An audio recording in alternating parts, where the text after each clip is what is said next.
Today's topic is comparison of cyclic and non-cyclic phosphorylation, means synthesis of ATP in the presence of light. Non cyclic photophosphorylation में first point है कि electrons not reused.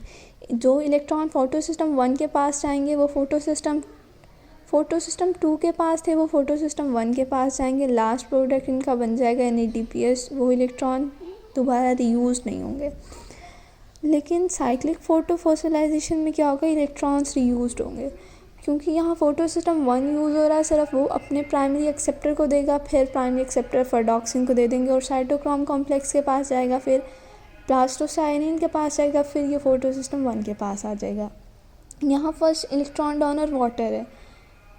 जब sunlight यहाँ fall हुई थी electron की deficiency होगी, क्योंकि इलेक्ट्रॉन यहाँ से एक्साइट होकर प्राइमरी एक्सेप्टर के पास चले जाएगी. इसकी डेफिशिएंसी को, इसकी वैकेंसी को फुलफ़िल करने के लिए वाटर स्प्लिट हुआ और वाटर ने अपने इलेक्ट्रॉन्स इस होल को दिए. यहाँ होल क्रिएट हो जाता है. First electron donor is photo system 1. यहाँ फोटो सिस्टम खुद इलेक्ट्रॉन्स देता है, यहाँ वाटर की स्प्लिटिंग नहीं होती. It involves both photo system 1 and photo system 2. जो नॉन साइक्लिक फ्लो है उसमें फोटो सिस्टम 2 फर्स्ट में इन्वॉल्व होता है, फिर फोटो सिस्टम 1 भी इन्वॉल्व हो जाता है.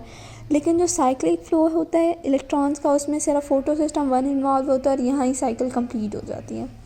It is a longer pathway. यहाँ लॉन्गर पाथवे इसलिए क्योंकि फोटो सिस्टम 2 भी इन्वॉल्व है और फोटो सिस्टम 1 भी इन्वॉल्व है. लेकिन जो साइक्लिक फोटोफॉस्फोराइजेशन है वो एक शॉर्ट पाथवे है. उसमें सिर्फ फोटो सिस्टम 1 इन्वॉल्व होती है और वो कुछ फ्लो के बाद अपने सिर्फ दोबारा फोटो सिस्टम 1 के पास इलेक्ट्रॉन्स आ जाते हैं. It is a normal process. ये एक नॉर्मल प्लांट में नॉर्मली ये प्रोसेस हो रहा होता है.